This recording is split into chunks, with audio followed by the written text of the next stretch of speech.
Hello, my name is John, My name is Jake.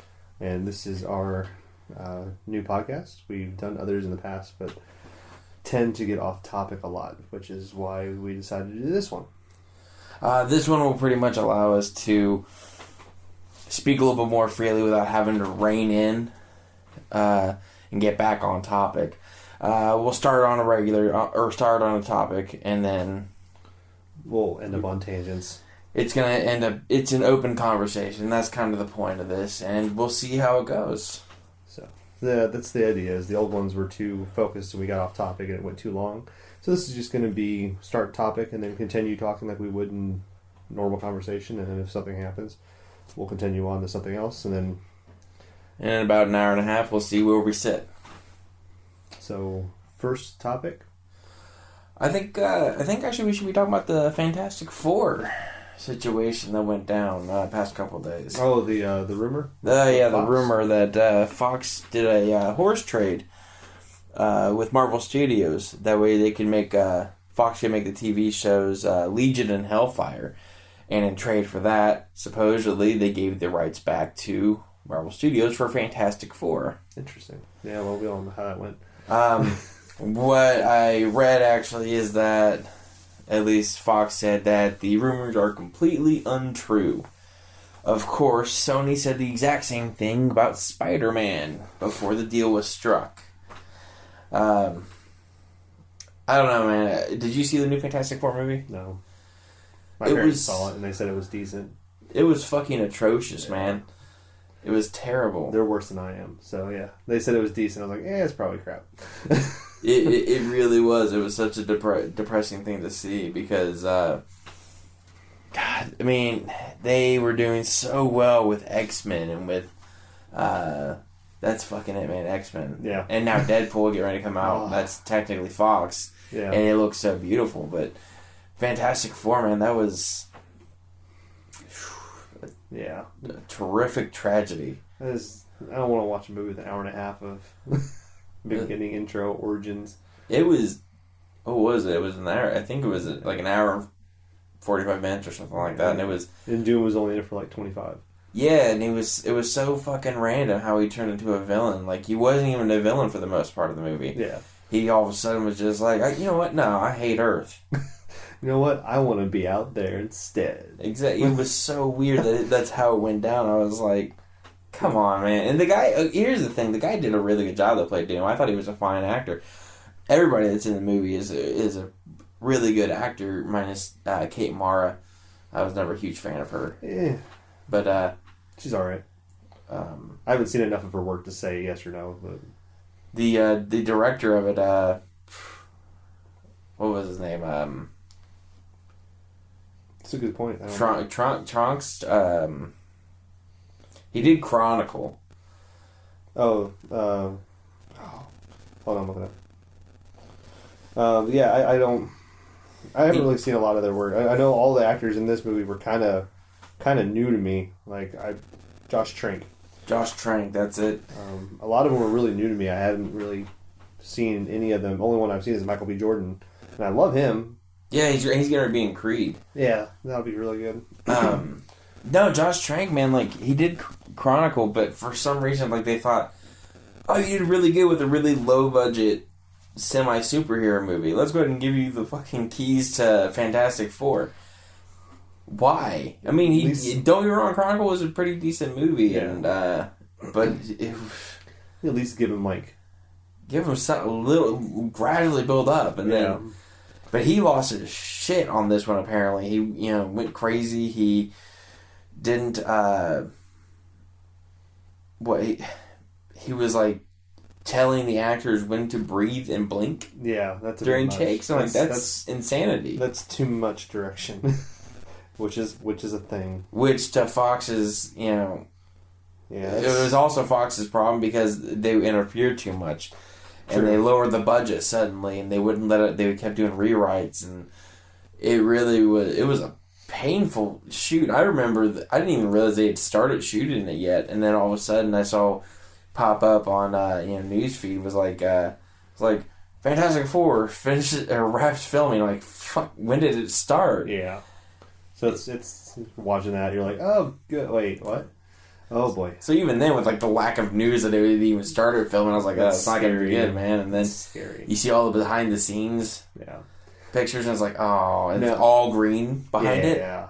I was like, come on, dude. I get that you gotta do some green screen, but that's like it's everything. A green set. Yeah, that's a bit much. Now, what I will give the movie credit for, from what I've heard, is how they get their powers. I thought that was interesting, and I liked it. Yeah, I really didn't have an issue with it. Even the origin itself, how they got the powers. Yeah, I like how they did it with Sue, because she didn't go to the planet. I love that. Yeah, that's why her body didn't change to me, like, because everyone else's body physically changed. Yes, exactly. And hers is just she gets that residue from it. Yeah, the residual. Yeah. So she can use that ability and not change her physical form that much. I mean, her body doesn't technically change. She puts a shield around herself.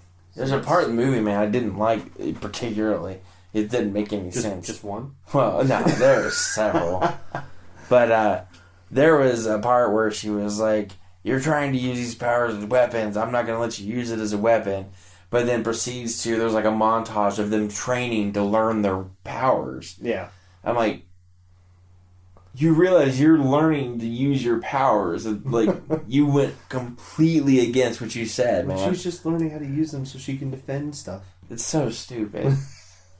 The movie itself was just awful, but maybe we'll get a good one. A good fan. If Marvel Studios takes over, because jeez, they've never. I just don't want Doom again. Like, I know they have to. They have to. They really could go big, and if Marvel Studios were to take it over, or at least have partial control over it, they don't need to do the origin again. Now I get why they would, because Fantastic Four is not. It's not as big of a name as like Spider-Man or Batman. Well, no one really knows any of the villains from that other than Doom and Galactus. Yeah, Galactus. That's the only two villains you really have. Yeah, I mean, I am not terribly well versed on Fantastic Four. Yeah. I thought they were anything I've ever read is terribly boring. Yeah, I'm sure there's more villains, but those are only two. There definitely is. There's like a mole man. No, oh yeah. And there's something like a lava man. I don't know what his name was, but yeah. But you can't really lead off with like those. You have to lead off with one of the big ones. But they could really start off with they already have their powers and they're established. Yeah. Especially with this movie coming out, and it's not maybe make it so it's not a direct continuation, but like see, know how they got their powers. What I would love to see is like the second or third one, if they make it, would have like put Spider-Man in it, have him be the Fantastic Bagman. Oh my god! I would love just to have that little cameo of him. That would be hilarious. Just like he wakes up in the lab, and he just puts on the first outfit he sees. Oh look, Fantastic Four outfit. Puts it on, puts a bag over his head, and runs out. I would love that. That would be hilarious. Just like a split second of that. Yeah, you didn't. I mean, obviously, you can't make a whole movie with that, but no, I would love to see that. But they do it, man. They could their first villain they could do if Marvel takes over. They could do Galactus as their first villain and do a proper Galactus, not a cloud Galactus. Yeah. Yay. Yeah, but as much as I hated that fucking villain, both those first movies that they did, way better. Oh yeah, because they had the same. They weren't awful movies. They weren't just terrible. They just weren't great. Yeah, they were very bland. I hated the second one. Stan Lee cameo. Yeah. Like it was really it was bizarre, blatant. Like it was like I'm Stan Lee. I'm like, wait, what? Yeah, like That's the world, like, they live in a world where the comic books of Fantastic Four exists. Yeah. And they're in the movie. It was the weird, like, as far as... I'm not a great big fan of his cameos to begin with. Yeah. They're fun, I think, but the problem with them is that even in a movie about a man who can swing a hammer, and, man who wears an iron armor, and his cameos take you out of it.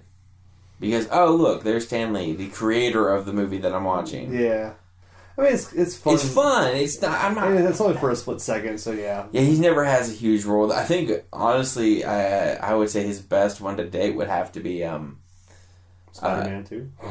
Oh, no, Spider-Man 1. Spider-Man 1 is one night. That's actually... I think that's a close second. I actually like the one in Ultron. Age of Ultron. Oh, yeah. That one was hilarious. Yeah, it was really clever and well done. And but the one in Amazing Spider-Man, that was really my favorite. That was I don't know, it's really fun. Because to me, that one doesn't take you out of the movie as much. No, it's really fun. Yeah. Because it's like you're paying attention to the fight scene, but you're like, he's not seeing this. I did like the idea, and I remember I texted this to you, was the idea for the Deadpool after credits scene for a Stan Lee cameo. Yeah. He's a bartender at a bar. Deadpool goes in there and he's sitting there, and Stanley's like, "What are you doing here? Isn't this the part where I get picked by and before he can finish saying Avengers?" And Stanley's like, "Not gonna happen, kid." And then the movie shuts off. That'd be fucking great. I would love that. That's totally Deadpool too. Like that would work. Yeah, it totally fits in his world. That's another movie. Like next year is going to be huge for comic book movies, man. Like, yeah, it's insane. There's so many movies. I mean, Deadpool. I'm honestly probably more excited for Deadpool than I am even for Batman v Superman. Yeah, I think it's going to be great, but Deadpool. I feel like Deadpool's been in the making for 4 years. It's like, ever since they had him in the Wolverine Origins movie. Ever since they had that, I think... Ever since they had Wade Wilson. Yeah. I just feel like ever since that moment, it's like, everyone's like, okay, now make a Deadpool movie. Now make a real Deadpool movie. Fix this. Make a Deadpool movie. And they've been pushing and pushing and pushing, and now it's finally just like, we're there. Finally there. And it's a real... And it's not even like the fact... He has the costume, like the full costume. Yeah. And his eye, it's the white eyes instead of like real eyes. That would totally ruin it if they did real eyes. It's going to be great. It's going to be fantastic, man. I can't wait for that. I can't remember the guy's name, but the guy that is talking to him in the trailer. Oh, TJ something. TJ Elliott. Elliott, yeah. I love him in Silicon Valley. But he's going to be fantastic for him to work off of. Oh, no doubt, dude. He's hilarious. Yeah, like I laughed so hard last night. I watched it again. I watched it all the time. There's the Silicon Valley show. I've never seen that, man. I haven't watched all of it, but there's a scene from episode 2 or something. But it's the Adderall scene, and it's hilarious. He essentially, this kid, these guys are trying to get Adderall, so they go to these kids, like they're like maybe 12. TJ Miller is the guy's name. Okay. They go to these kids and try and get Adderall. And the kid sells him not Adderall. He goes back and he's like, not him, but another guy, and he's like, so you didn't actually give me Adderall. Is there a way you could actually give me Adderall? He gave him $50. Can you give me Adderall? I was like, oh yeah, sorry, my bad. And like reaches into his pocket, and he's like, sorry, or I could give you one of these, and just smacks him across the face and like yells at him.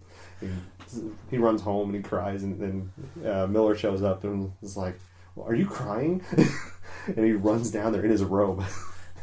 And like sees the kid and just like slaps him across the face and just goes on this tirade. It's hilarious. I remember seeing that dude whenever he had a stand-up special a few years back, and I remember thinking, "This dude is hilarious. Why don't I see him in more places?" And then all of a sudden, now he's blowing up. He was in Big Hero 6, and he was in the god awful Transformers. Oh yeah.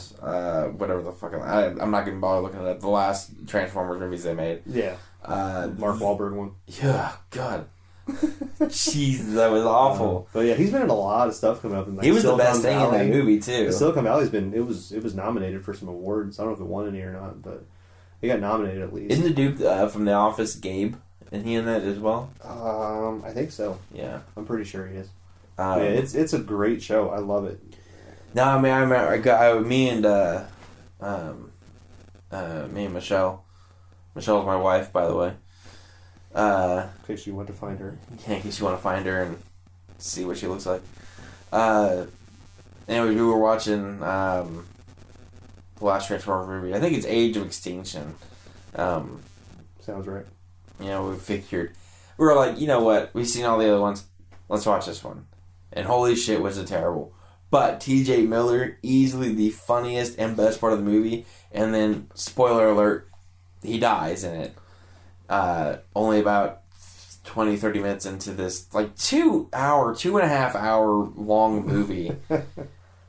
And he dies and I'm like, well, what's the point of watching it now? It's no use. Yeah. But no, he's going to be really good in that, and I really hope he gets more roles. I think he deserves more roles than just like, oh, I'm the lead's best friend. Yeah, he needs to be like he needs like a Hangover type movie. Yeah, he needs the lead in a comedy. Yeah, maybe, obviously, I don't know if he's a really great actor or anything like that. He seems great. I don't know. But he all really, I've seen him in, he's been really good. Definitely needs a lead in a comedy. Because he's one of the main characters in Silicon Valley. So, I mean, that's something. Good start. And it's HBO, too, so he can, I think it's, no, Showtime? Yeah, I think Showtime. But it's, I mean, he gets free reign on that, essentially, because he can do pretty much what he wants. But he's one of them. He's one of those actors that's like I said, he needs like a hangover, because before Hangover... Oh, it's HBO. It's HBO, okay. Yeah, 2 Emmy wins. Oh, cool. 6 more wins? So it says 22 nominations. Not bad. Yeah. But no, like, before Hangover, like, you really didn't know who Bradley Cooper was. You didn't know who Zach Galifianakis was. Yeah. Zach, you could know if you watched... like a lot of Comedy Central stuff, because he did a couple presents and he did some other stuff, so you would know his name, because it's like... Oh yeah, I know that dude. But that's about it. But you really didn't know him. And Ed Helms is the only one that anybody kind of knew, just because of The Office. Yeah. But after that movie, they all three were and no one knows who Brad is, so... Poor guy. He got left out of that Hangover movie. I know. It's such a bummer, dude. So he's the main focus on it, technically. And let's go find him, and then... And no one ever cares. No. It's like the adventure of the 3 best friends. The Wolfpack. The Wolfpack. Man, that movie was so cool. Yeah. I love that movie so much, man. It was... that was a movie I went to go see. Because I wanted to just go to the movies. I was like, fuck it, let's go see it. It's it's something to watch. Yeah, I saw the trailer and I thought it looked good. Yeah, I wouldn't even think I was gonna rush to go see, and then I could not stop laughing the entire time. Yeah. It was so funny. It was excellent. Even now I watch it, I still laugh like the majority of the time. Yeah. The second one was okay. Yeah. It wasn't terrible. It was fine. I think people were really too hard on it. The third one was interesting. Because people complained a lot about the fact that they did the exact same thing in the second one, so they went like a completely different route for the third one, and people bitched about that too. I'm like, well, you can't have it both ways. Yeah, they're gonna bitch. Did it really work? Not really. It was okay. I liked the second one because it was interesting when they went. Like, they were like out. They did in a another really country. It was something different, and they weren't really. It was the same, but it wasn't. And the third one I never actually saw. But the third one, it's not bad. It's got a. The problem I have with the third one is that Alan became really, really mean and prejudiced, like really bad. And I even asked Michelle about it. I was like, that's the only thing I don't like about it. And she's like, well, it's kind of a progression. He was kind of dumb and harmless in the first one, not really harmless, but like just dumb. And then he was trying to do good. And then the second one, he was a little bit meaner, but not really. And the third one, he's just like mean. Yeah, I feel like he went from being really naive to just being treated like crap and talked down to, and he's just like, screw it, I'm gonna be mean to everybody. It was like the goofy version of Walter White. Sure, but I just want to see Zach Galifianakis walk up bald now with a bowler hat. Say my name. I am the one who knocks. Was that Alan? Nothing. Give me my chocolate milk, Mom. Where's the giraffe? That was a good way to open the third one. Yeah. That was how the movie opens, was him driving down the road with the giraffe. That was hilarious. I couldn't stop laughing at that one. I thought that was funny. People were mad about that. Do you know that? They're like, that was mean. I'm like, it wasn't a real giraffe. Yeah. No giraffes are out in the making of this movie. Jeez. People really get bent out of shape about stupid shit. I know it. Fun times. I don't know, man. I'm excited to see what... This is gonna sound dumb because I'm sure you don't care about the movie, but Bradley Cooper's new one coming out, Burnt. The cooking where he's a cook, dude. It looks awesome. Okay, I think it looks fantastic.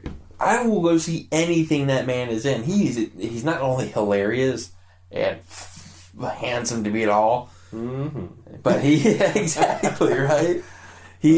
But he's like a really solid actor. Oh yeah. And like, have you seen American Sniper? Not yet. It's on my watch list. See, here's the thing. That really split a lot of people. I think everybody agreed that he did a really great job. Yeah. I feel like a lot of people just don't want to see that movie because they think it's propaganda. And I'm like... And see, this is... But you It can't really, kind of is. But you can't really make a war film without it without being being somewhat it's, propaganda. Exactly. No That's matter what gotta be. war film you see, it's technically propaganda. It's not a bad thing. It's a really solid movie, really well done. Yeah. Really, it looks beautiful. Bradley Cooper, Not that part. amazing. Yeah. And I want to see that. I want to see Lone Survivor, so I haven't seen that yet. I haven't seen that yet either. I really want to. Again, I'm not a huge Marky Mark fan. I think he's not a bad actor. He's just he tends to pick roles where he can kind of just be himself. Yeah. Like I always go to the example of The Fighter, which was a fantastic movie. And some people, and I believe even he was a little upset over not getting an Oscar nomination or win. I'm like, sir, I mean, you played a muscle or a meathead. It was like, I mean, I would love to see him get nominated. No doubt, I didn't it would expect be cool. him to win. It would be kind of like kind of like a Cinderella story. Like this former shitty rapper / model is like an Oscar nominated actor now, and I mean, should he have been nominated for the Oscar? Maybe Not necessarily, but he did a great job. He did do a good job. I mean, it's his character, but it was kind of he's also playing someone else. But he is playing somebody else, and he also did so much work to get in shape for that movie. Yeah. That's why I kind of want to see Gyllenhaal's new one. Southpaw, yeah. Southpaw, yeah. It looks fantastic. Yeah, that dude, it was ripped in that movie. I still want to see Nightcrawler. I'm so far behind on movies. Here's the thing, Nightcrawler, it's on Netflix now too. Is it? Okay, yeah, but it's actually kind of overrated. Yeah. And I hate saying that. I don't want to sound like one of those hipster, like, oh man, everybody likes it? No, I don't like it. Yeah. It's it's a really good movie. It's really good watch, but like, people really went batshit insane about that movie, and it was good, but not great. Yeah, I don't know. I'm weird with movies. He did really good though. Yeah. He went batshit insane in that movie. And it was awesome. Because I don't look at reviews like Joey, my roommate. He looks at reviews all the time, and that's fine. I do too sometimes. But when I see a movie, I'm like, I wonder if that's any good. And I look up reviews, see what people say about it. But like most of the time, I won't. If I like the trailer, I'll probably go watch it. Oh yeah, I usually try to steer clear of a lot of reviews, and even if I see a review and it's like, oh, this movie's not very good, it's not getting really high marks. One, I don't usually go by the Rotten Tomatoes. Yeah, I mean, I like seeing it just to see what people say. But my problem is there's so much of a difference between critics and users. Exactly. And I mean, and my thing is if you get a critic who doesn't like that style of movie, they're not going to dig it. They're not going to rate it high. And you also get a lot of critics who are jaded over it, and you can go to they want every movie to be a 5-star movie, and it's like some movies are just fun. But I don't know. Here's the thing. Like, I want to be a movie reviewer. I want to make films too, but like, I think it's really fun to review movies. But I don't want to be like one of them. I don't want to be jaded. Yeah. I would love to give my 2 cents, but I don't want to. I don't know. I want to watch it and enjoy it instead of trying to sit there and nitpick it, because I feel that's what you end up doing as a reviewer, as a critic.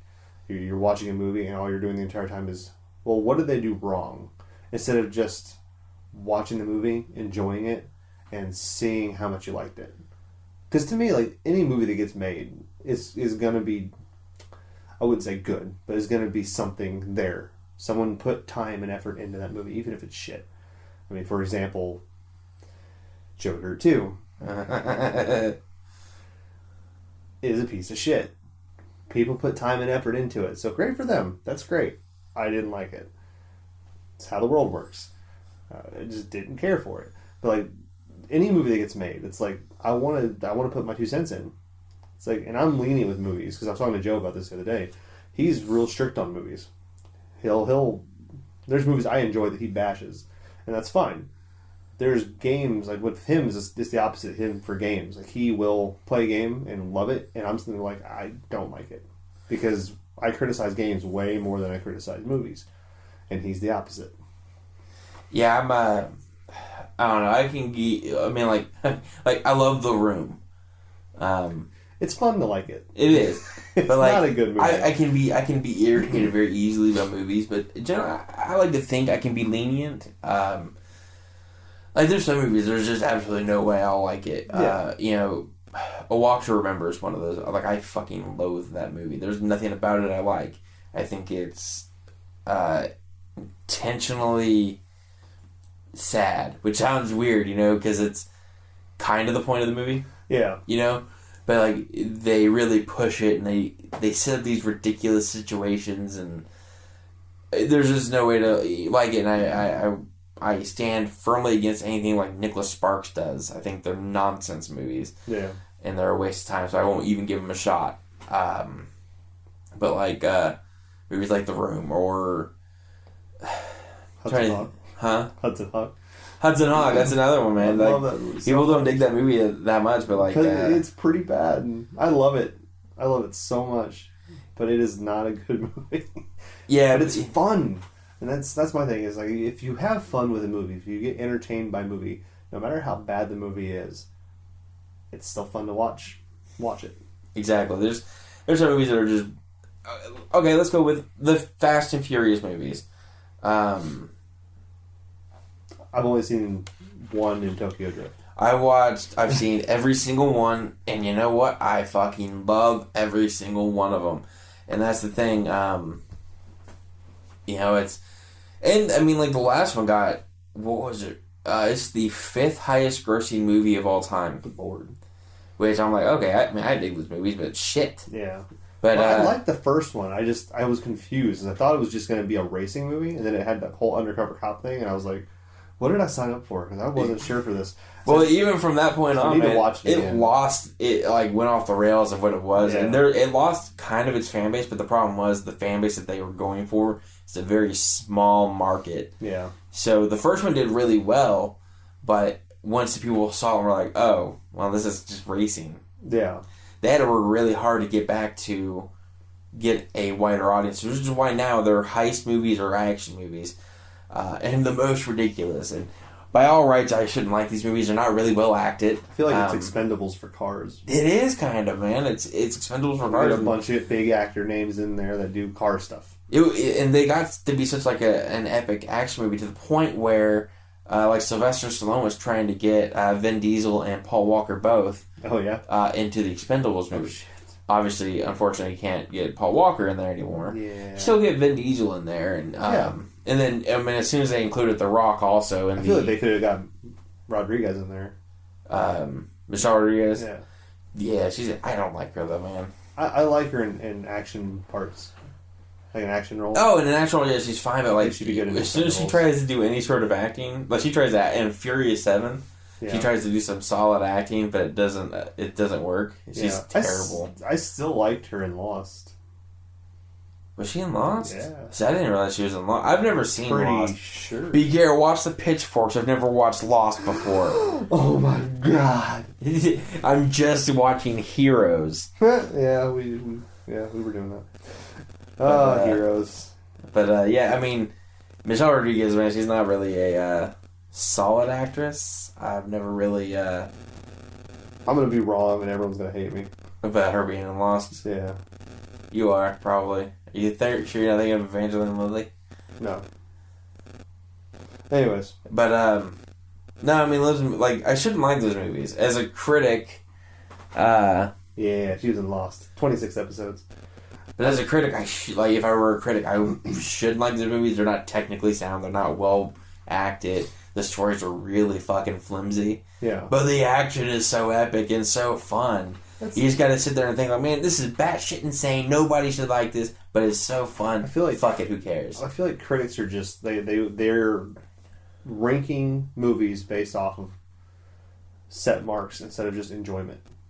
Exactly. To me, it's like you should criticize movies that you want to see, that you care about. Because if you go into a movie and if you like war movies, like you just love war movies, that's what you want to watch, and you don't like science fiction, and you go see Ender's Game, you're not gonna like it. No, you're not gonna dig it, man. I love Ender's Game. I love the book. I love the book. I've never watched the movie or read the book. The book was amazing. I've loved the whole series. I haven't read all of it because there's so much, but the books I've read I love. The movie was okay. Like it was close enough to where I was happy. How'd you with get the book? How'd Harrison Ford do in that movie? He was good. Was he really? I thought he was great. That dude mumbles through life, sir. It's yeah. I mean, there's some lines where you're like, okay, but what's the kid's name? Asa Butterfield. Yeah, Asa Butterfield. Yeah, he was good. He could have been better. Like I don't want to say like I could have done better. I don't, but I feel like when he did a good job transitioning from the beginning playing as Ender to transition to the end, where at the beginning he's kind of nervous and scared and he doesn't know what to do because he's getting thrown into this world that he knew nothing about until like 10 seconds ago. Well, because before he was told you didn't get in, it's done. And then Harrison Ford comes to his door and is like, "Hey, you're going." It's like, okay. And then he shows up on the ship for the jumps to go in for the trainees. And then he gets there and he's younger than almost everybody. And he gets thrown into an older group. So it's like he gets from the beginning is under always. He's always the underdog because because no one knows him and he's always in with other higher end people. And then at the end of the movie, when you see him go through the movie, he gets more bold and more like, I'm going to do it my way, you're going to get over it. Because he's so smart, he knows like, well, if I do this now, then I won't have to deal with any of these other people for the rest of my career being here. Because I actually bring that up in the book and in the movie.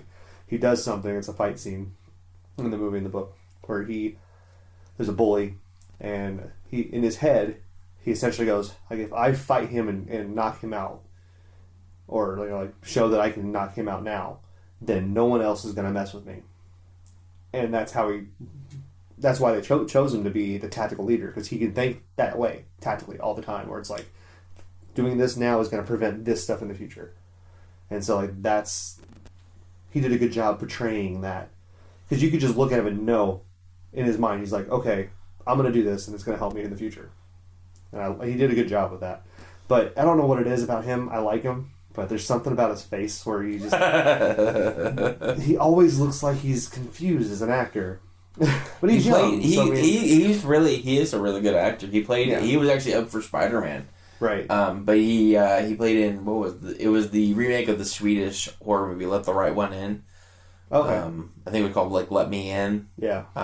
Wasn't Chloe Moretz? Chloe Moretz was in that. She's another fantastic actress. She's coming up in another movie soon that looks awesome. Yeah, God, I can't remember what that movie was. But I mean, obviously she was in Kick-Ass. That's kind of what gave her start. True. Fantastic as Hit Girl. Yeah, she was. And they were talking about doing a Hit Girl movie. I'd be okay with that. Obviously with just her in it, but I'm like, I don't know.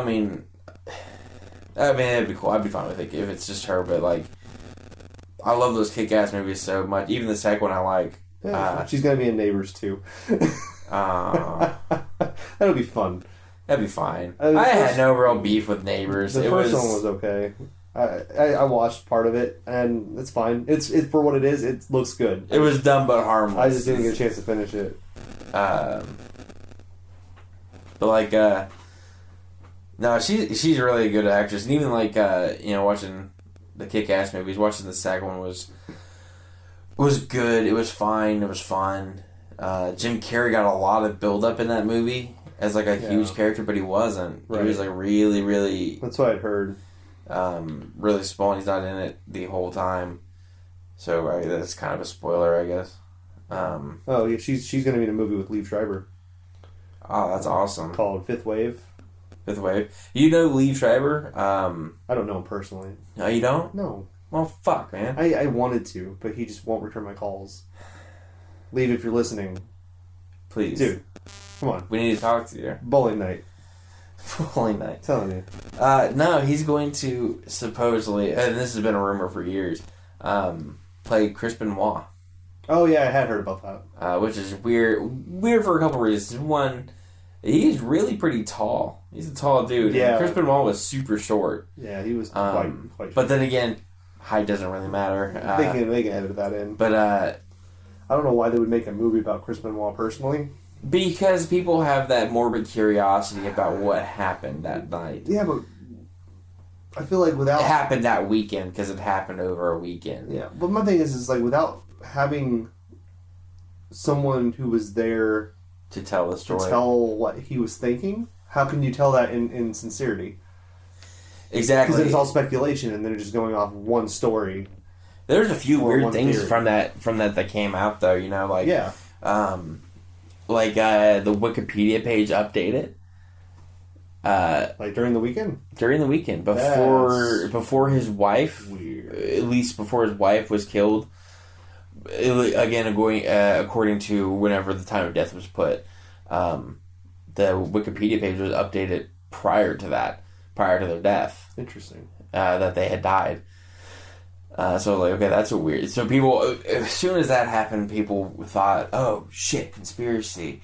To go as far as talking about how sloppy of someone. I know how sloppy. That's a horrible idea. Let me just update this first. We're gonna kill them, so let's go ahead and update Wikipedia. Let's get ahead of that curve. We want people to be able to go on Wikipedia and know that we did it before it's announced on the news. But that's fueled a lot of people talking about. People just want to. They were murdered, or it was a setup, and I feel like people just want to be a part of things. Yeah, and they'll go to any lengths to do it. And it's like okay, so now you're attached to this. Great, your life sucks. Good job. Way to have an important life. Yeah. But yeah, I mean, he's supposed to play Chris Benoit, which I think. I mean, honestly, I'll go see the movie.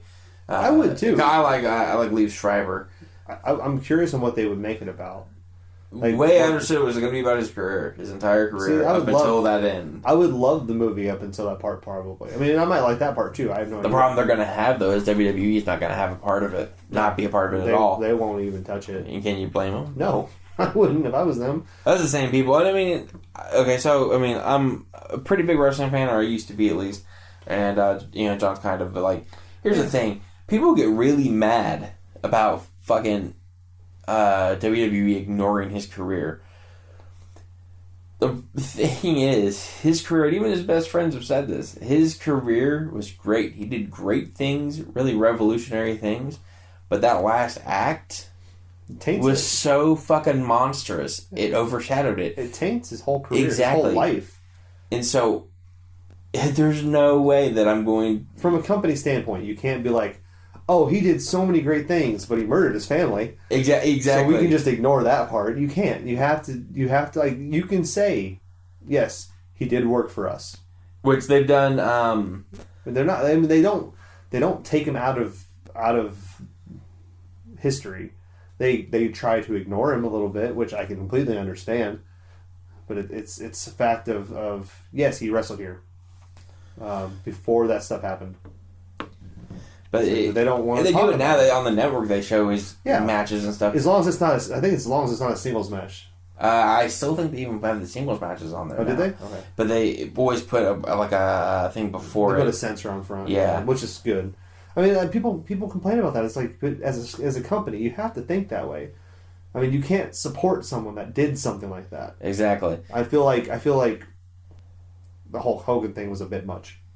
What, their reaction to it? Yeah, I agree. I'm not saying I don't agree with it. I think termination was the right way to go. Yeah, I'm not saying. See, that's a touchy subject, though. But they took him out of records. They took him out of their history almost. They tried to. It's like, why? Yeah, like he still wrestled there. Yeah, he didn't murder. He said the N-word. Yeah, in a private several times. Family. Yeah, and the fact that it got leaked. Yeah, it was a private family thing. The video was 4 years old. Yeah.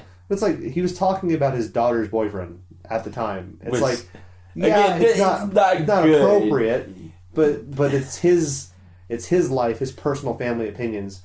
Yeah, it said it leaked. It sucks. I can understand them reprimanding. But it wasn't like he went to a WWE press conference and was talking about Mark Henry. Yeah, that's another thing. That's where the hypocrisy goes down here in that situation. Michael P.S. Hayes, former Freebird. He called Mark Henry the N-word to his face. No. He was a little drunk when he said it, clearly, because who the fuck would say that to his face? Yeah, I know. But he called him that to his face. What happened? He was suspended, and that was it. Yeah. And that leaked all over online. Nothing happened to him other than being suspended. I feel it's like the time. It's the timing. It is, and they're getting so pushed on stuff now. I get it. I guess I get the reaction. I was okay with the termination. Honestly, didn't really bother me that much. No, I mean, I feel like I still feel personally. I think it's too far, but I understand it. Oh yeah, I get it. I no problem with them terminating him. I understand completely.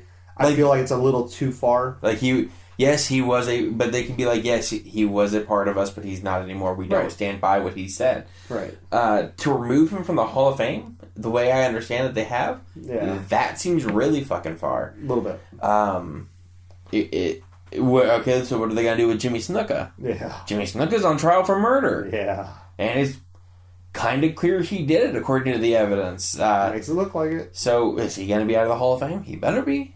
Yeah. If Hulk Hogan gets out of the Hall of Fame for saying the N-word, Jimmy Snuka needs to be out there for murdering somebody. I think since it's live TV and like you look back, Booker T said it in a promo. Like, now given to Hulk Hogan. Now given he's fine. He's allowed to, I guess, quote unquote, whatever. But it's like he said it on live TV on a show, which was hilarious. It was, but it's like I would think as a show. I mean, of course, that was back when they weren't so PG, but as a show, they would PC. not. PC, whatever. Same thing. PG too, because they can get away. They can't get away with all the stuff that you used to be able to now. Yeah, but that's the thing. Is like now it's more strict compared to how it was then. But it's like if that were to happen now, yeah, Booker T'd be gone. Oh yeah.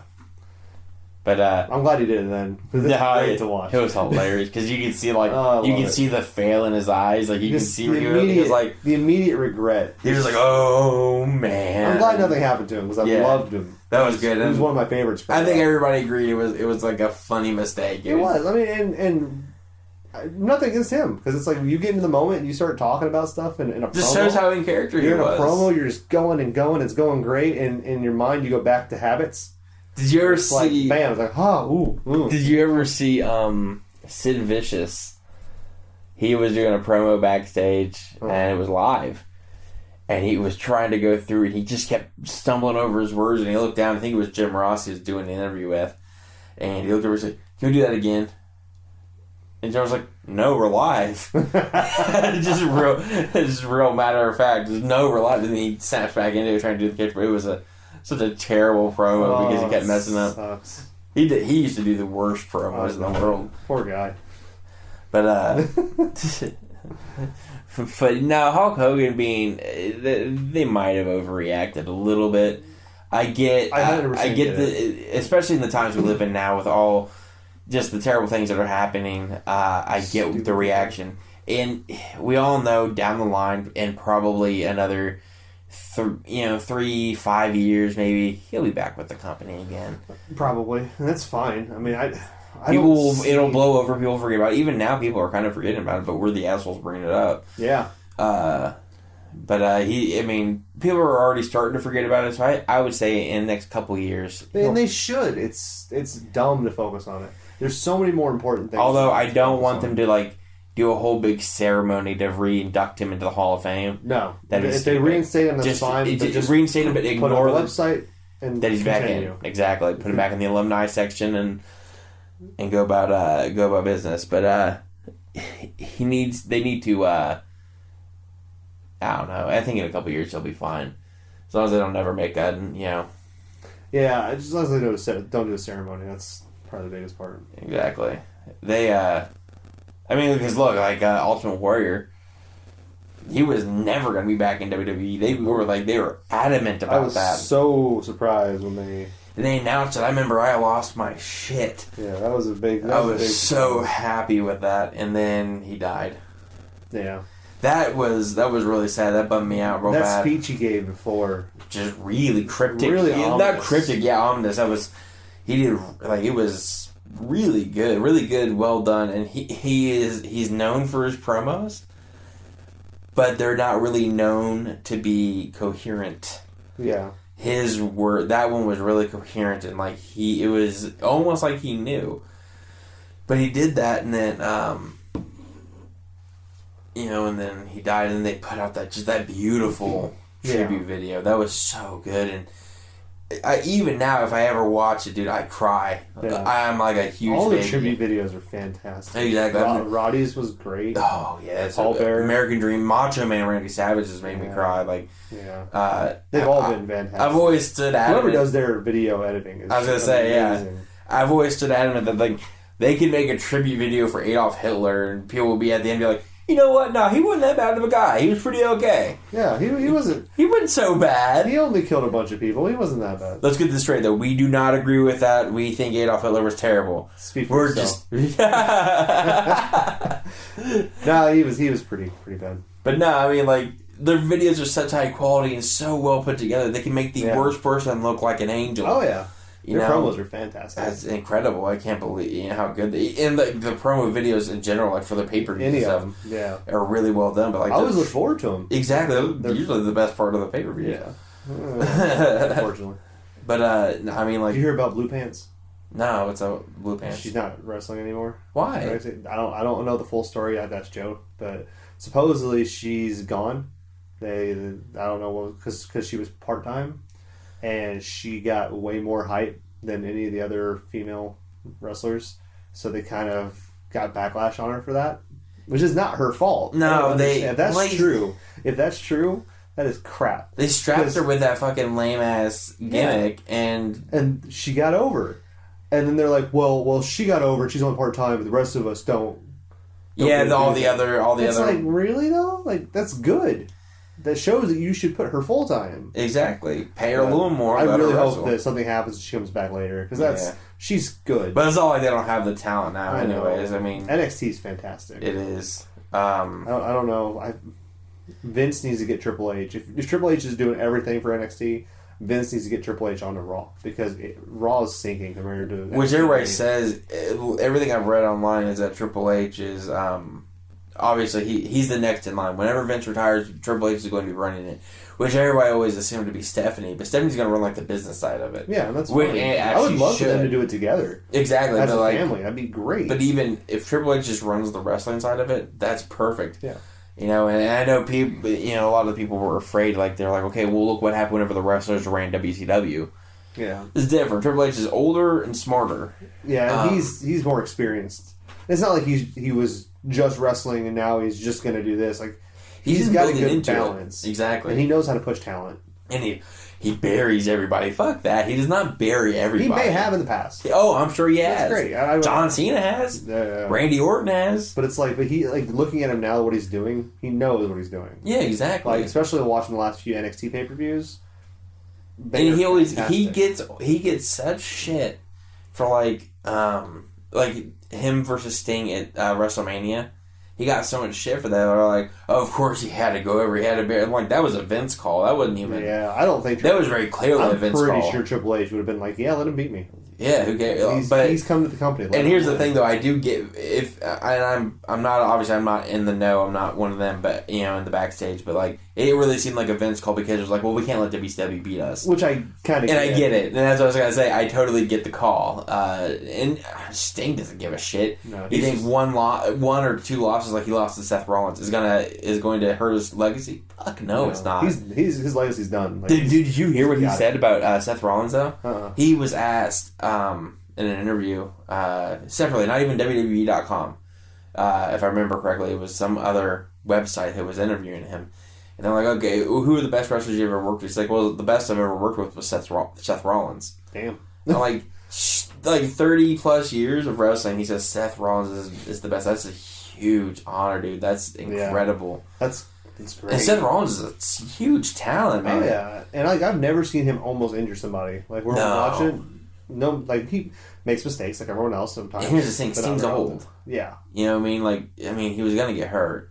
Put him in it's a physical match. You put him with Seth Rollins, you put him with anybody. Well, especially the crap they were doing, too. Like, it's pretty big. Like, to see Sting jump over the ropes. Yeah. Like he did, I was like, he started running. I was like, oh, no. All right, don't hurt yourself. It's every time, it's like... I mean, he's getting there. Exactly. I do wrestling. He's he's almost old for life. Yeah. I do the same thing, though, like whenever I see a Dolph Ziggler wrestler. Every time, because he was so bad with concussions for such a long time, and everything he does, he sells so hard. Because... It's crazy. Yeah, I'm like, oh, don't get a concussion again. And I'm going to do the same thing if Daniel Bryan ever comes back. I know it. I don't know what his third doctor's thing is, but he said if the third doctor didn't clear him, he was going to retire. Which sucks. But. Yeah, I mean, if he's got to, he's got to. He's going to do what he's got to do. I mean, he's already done really incredible things with with his career. I can't wait for Sammy to come back. Sami Zayn, no doubt. Sami Zayn, who is formerly El Generico. That's the same person. Oh, yeah. Oh, I'm sorry. I forgot. The same person? Spoiler alert. They do this thing. It's so fucking funny. I love it when Sammy talks about El Generico. Because they talk about him like El Generico is a completely different person. I love it. It's so funny. And him and Kevin Owens both do it. Both of them. And it's so funny when they do it. It's like... they're so fun together. They are. They're a pretty incredible little couple there. I would love to see them feud again. It's going to happen. I want to see them feud for like the IC title. Oh, yeah. It'd be really good to see him feud for the IC title for a little bit, and then eventually down the road, whenever Kevin Owens will be the first one between the two at least to have the heavyweight championship. Yeah, hands down. Whenever he gets it, and have them feud together. Yeah, for the title, it'll be really. NXT really can do so many good feuds. Like just like I said, watching that pay-per-view we told you about, just during that Royal Rumble, or during the was that on the pay-per-view? Yeah, I think so. Maybe. Either way, you should watch it anyways. I need to watch it all and get caught up on it. But like, I really thought Samoa Joe had a really big chance of winning. Spoilers, I guess. I don't know. It's been a little while, but like when he was getting ready to get back in the ring, and Breeze pulled him out, I was like, oh my gosh! Like storytelling, finally! Like, come on! Like, this is great. That's the thing. They're doing such a good job with like. One, they have talent that they've found themselves. Yeah. Like Tyler Breeze. And I'm not saying Tyler Breeze, I'm not 100% sure where he's worked before. I'm pretty sure NXT might be the first place he's really worked. I like his gimmick. But they breed these really great wrestlers, but they also sign these legendary indie wrestlers. Yeah. Samoa Joe, one of them, who was in another company. I can't quite remember what it was called. He made a pretty big impact there, though. It's great to see him come back. But they got him. They have Hideo Itami, who is Kenta, and all New Japan Pro Wrestling. Finn Balor, who is Prince Devitt. Yeah, Finn's awesome. Fine. Obviously Kevin Owens. Yeah. Sami Zayn. Both from ROH. Yeah. And now they got James Storm. Who was part of, I think, Beer Money Inc. Yeah. In sure. TNA. Did Asuna come from Japan Pro Wrestling? Who? Asuna? Oh, yeah. I figured she did. I just thought I'd ask. And she's fantastic. I can't wait to see more matches of her. I need to sit down and watch it. Everything I've seen online of her, she's really good. Because I was really, when I first saw her character, like the little promo they did, I was like, okay, she's going to be a real dark, serious character. That's great. That's cool. But I watched it. She's like all smiles. And I'm like, she is taunting the shit out of these girls. Like, I love this. Like, she's so good. I really can't wait for Hideo to come back, though. Yeah. From his injury. He's going to be out. He's still got a little bit to go. But I wish and I hope they eventually let him use the GTS. Oh, yeah. That'd be awesome. Because, that was his move first of all. I don't see why, he can just... But he teases it so much, and it's so good, and people always, lose their mind. They're like, okay. We're just going to wait. And I love that. I just love that they're letting them all keep their names. You look, Samoa Joe is still Samoa Joe. Yeah. James Storm is still James Storm.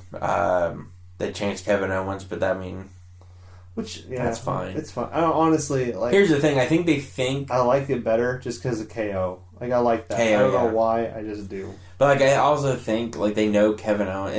And it'll sound bad, but, I think Samoa Joe, he'll get on the main roster, but he's not going to be there long. Samoa Joe and I think James Storm even are there to help build talent. Yeah, and that's great. As in, a coaching capacity. Because I feel like that's how Sting is, too. He's just going to help push talent. And get some good matches in. Because, he deserves a few wins, a few good matches, and a title. I think, and I think Vince has already said that it'll never happen, but everybody wants to see Sting versus Undertaker for whatever reason. I don't know why. It's cool if it happens. I think the biggest it'll be epic to see them face off, but the match itself would be so bad. Probably. I think the biggest thing about it is just two monster legends essentially that have stuck to their guns from the beginning. Exactly. Never switching companies. That to me is the push for that. But I just want to see Triple H versus. I think Triple H versus Sting again, like a better match. Like it was good. I don't want interference. Just them 1-on-1. Yeah, no interference because it was cool to see NWO come in. Like that was really cool. And the entire time I was like, Kevin, no, don't hurt your ankle. Don't pull a quad. Don't tear your quad, man. Don't. Every time he stepped over that rope, I was like, oh yeah, he's gonna do it. But he did. Yeah, I love watching those back in the day. I want to see him win, and then like he can win it and then lose it to Money in the Bank. Like you know what I mean? Like they can cash in. Oh, what the title? Yeah, like let him have the title once. I want him to have it. I want him to have it for a little time. Like you know, be interesting. I mean, have him have it. Brock and then have it. Defend it a couple times. I would love that just to see him have it. But then again, I understand if they don't. Yeah, it would be awesome to see him with the title, like wearing the title. Yeah. Oh yeah, it'd be awesome. But like, does he need it? Nah, he doesn't. No, but I think he deserves to have it once. I still kind of want Undertaker to have it one more time. That'd be cool. For some reason. I know it'll never happen. He doesn't need it. They won't do it. But, like, I keep thinking, like, it would be awesome to see him, like, have that title one more time. Yeah. Especially now he's in so much better shape than he used to be. So good. And he's getting ready. He's going to wrestle. It's weird to see him not wrestle. Like, it's weird to see him wrestle not at SummerSlam or... Like, SummerSlam was awesome to see him there. Yeah, it was really cool. Like, but I was like, okay, SummerSlam, cool. And now Hell in a Cell, it's like... It's like, really? Right. And he said that, they said that he's in such better shape now that that they might be using him a little bit more. He's okay with that now. Yeah. He said he's good to be used a little bit more to help build the roster and on big tours. Well, I mean, because he pulls a lot of people. Oh, no doubt. So him and I think Chris Jericho's going to do a few shows too with him. That'd be cool. I love Jericho. I think they're setting up a feud for WrestleMania though with Jericho and Dean Ambrose. That'd be awesome. That'd be a great match. They're both crazy. Man, Chris Jericho and CM Punk whenever Jericho came back for CM Punk. Yeah. Oh God, it was awesome. Matches weren't the best. I thought the WrestleMania match was really good. Yeah, it was really good. I didn't. The street fight was. No, it was stupid. I didn't like that. It was kind of dumb, but the rest. I mean, the matches were good, and the back and forth was great. Exactly, and I knew that was going to be the highlight of it. Was going to be the talking. I think. Oh yeah. I mean, not like they're both really great wrestlers, like two of the best. Although you can't say that anymore about CM Punk, but. Did you hear he's coming back? Huh. He'll come back eventually. I don't care what he says. He will come back eventually. There's no doubt about it. Yeah. I'll be very surprised if he doesn't. Yeah. He'll be like the Ultimate Warrior. Cubs are in the playoffs, so he'll be back. It's 2015. It's time for the Cubs to be in the playoffs and win the World Series. Yeah. It's foretold. Jaws 40? Yeah. Something like that in 3D. Yeah. And, they're doing, they're releasing the, the 30th anniversary? Or is it the 40th? No, it's not that. It's not. I want to say 30th anniversary of it. So. Blu-ray. And there's going to be like a short film. Oh, cool. That Christopher Lloyd's going to be a part of. Like, oh, wow. There's like a teaser online about it. That's with awesome. With him in it. He steps out of the DeLorean. And, he's doing the Doc Brown noises and... That'd be fun. But it's going to be like a 15-minute movie. Oh, wow. That'd be awesome. I'm like, that's going to get everybody's juices going about, another one and Back to the Future 4? No. It'd be cool, but yeah. And it's not, I don't think Michael J. Fox can do it anymore. Not saying anything about it. I'm not going to make jokes about it. I don't think physically he can do it anymore. You know what I mean? Which, I don't know, I've heard that he chooses not to take the medicine. Well, that's fine. Yeah. But he does, I guess... If he can deal with it. The way I understand it is that he'll take the medicine regularly, but like if he's going to do like interviews and stuff like that, he doesn't take it on purpose to show the effects. Yeah. Which I'm like, that's fine. Admirable, kind of weird a way to do it, but I get what it's like. It's almost like an advertisement saying this is what it can do to somebody. Exactly. Yeah. This is why we need to fiid get more medicine and get more money to fund this research. I believe there was a theory that it could have been exasperated by in Back to the Future 3 whenever he was hung, Because in that scene, he was actually hung and he passed out. They said, like, I guess he almost died from that. That's not good. And, he was without oxygen, so at least a theory. I'm not sure if it's true or not that it was kind of brought on by that. Well, but, if it affects his brain in a certain way, it could. There's no telling. Or at least make it worse or make it, it could have made it worse or made it better. But, I don't know, I mean... Could have made it a lot worse. But if they've ever made a Back to the Future 4, I'm there with bells on, man. I'll be in line waiting for that movie. Oh, yeah. Not like I will Star Wars, though, man. Star Wars is, I would love to see a fourth one of Back to the Future. I get some good vibrations from it. Is that too far? Sorry. Oh, that's not cool, man. Michael J. Fox, I love you. He's going straight to hell. I know I am. I love him. He's so good. The Michael J. Fox show. It was a good show. I don't know why it got canceled. I hate all the casting to me wasn't the best. You know why? I hate the one that played his wife. Really? I hate her. Okay. You know why I hate her? No. Fucking Breaking Bad, dude. Oh, yeah. It's because she did such a good job in that that I hate her to like this day. I can't see her in anything else without seeing her in that role and hating her. But I liked the show. I thought it was a good wasn't show. The best, but it was funny. Like, and he was so good, and I love that they actually used him. Like, in Parkinson's, and it was great. They did so many good jokes. I was just saying the scene he threw a roll, and somebody's like, Parkinson's. Like, I love when he's like trying to serve eggs, and it's like trying to do it, and then his wife's like, "We're all hungry, come on." I love those jokes, like him being able to take his real life essentially and having fun with it, and at the same time showing people what it does to people. Exactly, but it shows him living with it. So anyone else that has it can look at that show and be like, "No, he's doing him. Like he can live his normal life with this problem. I can't do." Exactly. It's great. It's a good role model for it. No doubt, dude. And he's like he's a solid human being. Oh, like, yeah. Anytime he's a really good actor too, and anything I've ever seen him in, he's really good and he's funny. Dude, he is so funny. Oh yeah. So anything he would ever do, I'd be there, waiting Absolutely. for it. If he was like all of a sudden he's like, you know what, I want to do another Back to the Future movie. And I still can't believe when I found out like he was doing Back to the Future while doing that TV show. What was it? Family Ties. Family Ties, yeah.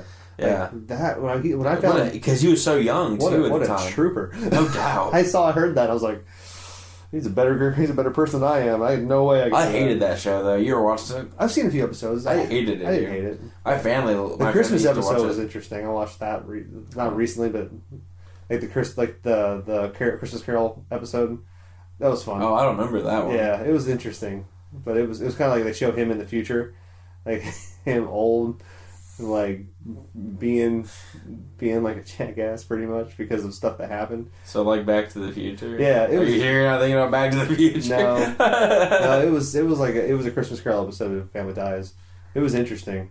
My family used to watch it, and I think it was because like I wasn't able to watch anything else. So like I was kind of forced, not really forced to watch it, but like I was.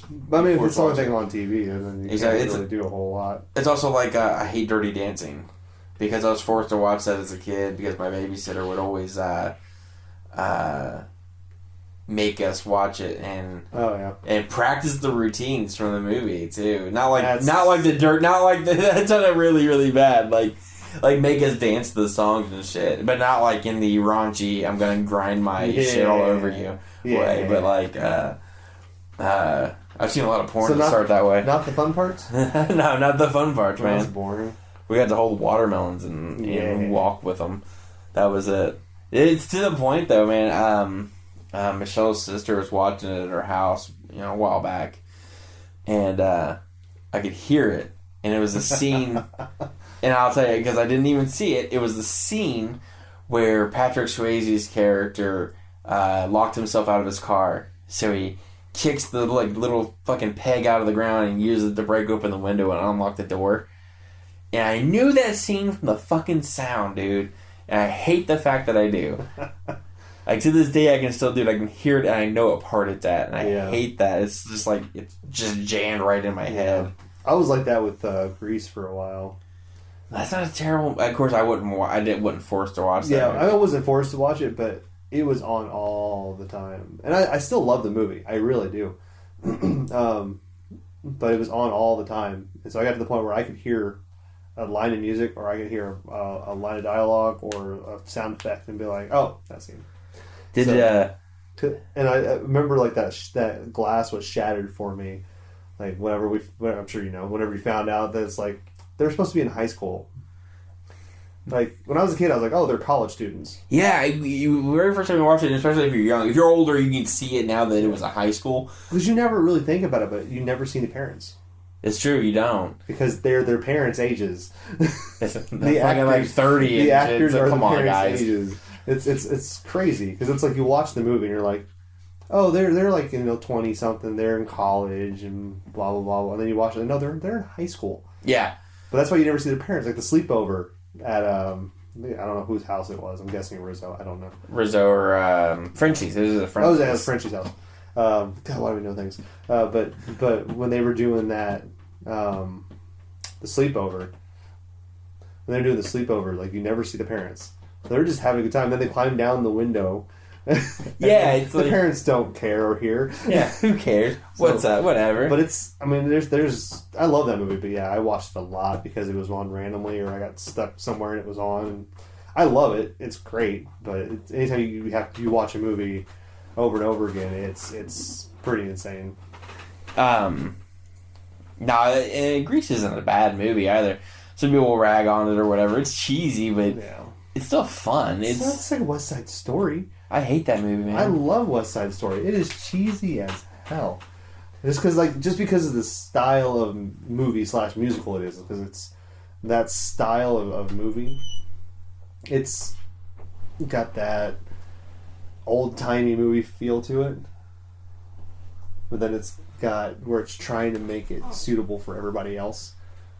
But like the knife fights just make me laugh, but I love it. I love that movie. It's terrible, but man. It's awful. It's like the only thing is just the time, because it's like back then, like they didn't want to show a lot of violence. So how do we get around that? We dance. We dance. That's how we get around. We dance our hearts out, dude. Like step up. But I can't think of any other time where I don't. If I'm walking down a hallway and I get it stuck in my head, and I just start snapping my fingers and walking in the hallway and just singing the songs. I love it. Yeah. But you're talking about Grease.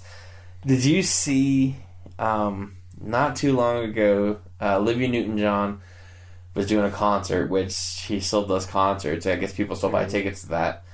But John Travolta showed up, and they sang You're the One That I Want. Oh, that's awesome. I was like, I watched it, I was like, that's cool, dude. Like, I dig that. I hate John Travolta now, too, but like... Yeah, I still love him.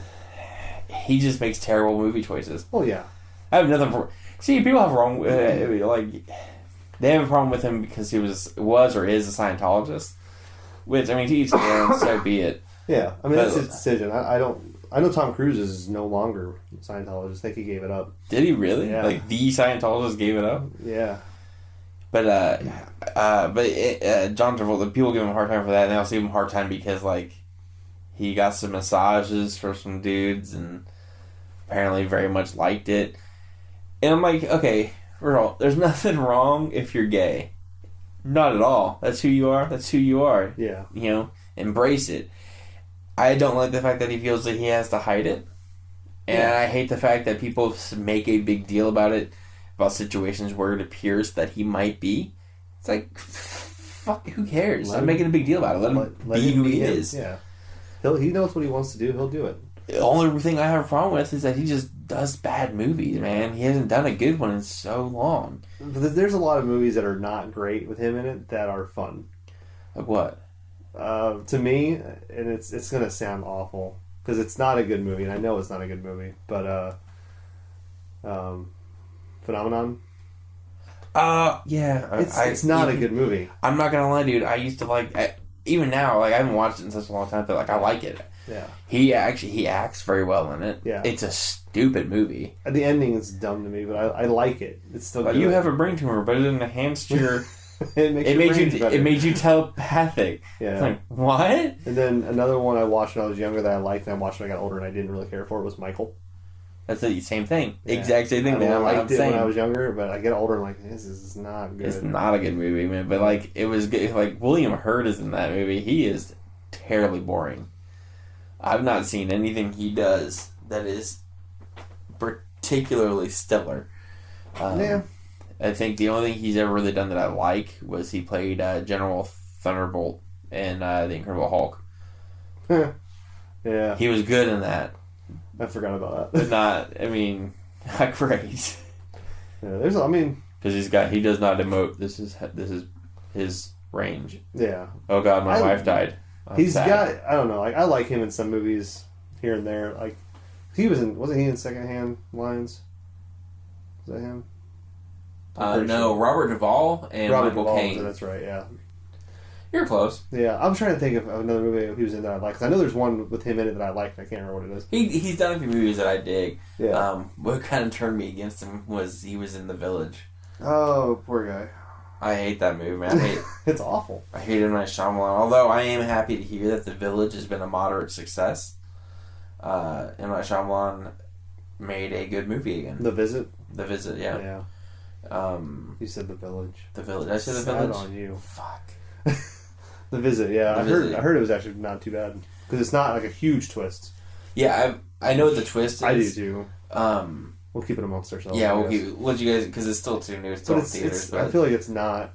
It's not a huge twist, but it's a good development. It makes in the plot. sense. Yeah, like it's like the rest of his movies. Like the twists are kind of like it's a twist. Okay, cool. Yeah, that's besides the first couple ones. Like here's the thing. Like in The Village, and that was the first one that really had the twist that was ridiculous. Yeah, it was insane. He was doing twists for the sake of doing twists. Like it became his gimmick. Yeah. So he was like, well, I have to do a twist. What should I do in this one? Oh, it's modern day, but they act all old timey. Yeah. Like that was fucking ridiculous. That pisses me off, and I hate that Michelle loves that movie. She loves that movie, and I hate that. I don't get it.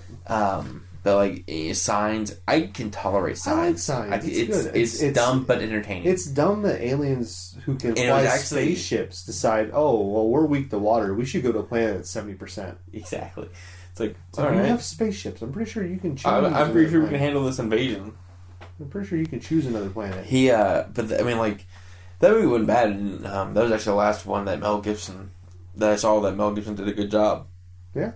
Actually, and then he went all fucking batshit insane. Yeah. Poor guy. Did you hear they're doing a Lethal Weapon TV show? Interesting. But it's going to be like modern day, and it's two different cops. I guess it's not going to be, I can't remember the characters' names. I don't really care that much, but... Riggs and Murtaugh. But I guess it's not going to be... They already made Lethal Weapon 5, so... And 6. So. What? Sunny in Philadelphia? Oh, they made 5 and 6. They're in there. You can watch them. Just shut up. So good. I would pay to see those movies. They're doing that. Those TV shows. They're doing that TV show. They're doing a lot of TV shows based off movies. Let me tell you what they're doing. Then this is aggravating. Okay. Huck and Finn. Here's the thing. Oh boy. It's set in modern day. Great. And one's a detective and one's a lawyer. Makes sense. And so, like, they're helping people out. It makes sense if you don't think about it. Yeah, exactly. If you shut your eyes and ears, totally. Oh, Mark Twain, I'm so sorry. It's ridiculous because now I'm gonna think every time I'm gonna watch the first episode just to see how bad it is. But it's on CBS, of course. Oh, of course. They got lucky with Big Bang Theory and Elementary.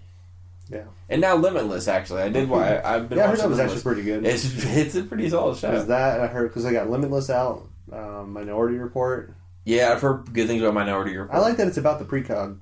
Like, it's one of the precogs. I like that. Like, it's prequel. Yeah. I like that. It's kind of cool. But I want to watch Blind Spot. Blind Spot. I've not seen that. It's the girl that wakes up in the middle of the street in a bag. Oh, on NBC. Yeah, it looks really It did look really interesting. There's another one that's coming out here on the A&E. That's based in the future where guns have been outlawed and all they use is swords. AMC? A&E.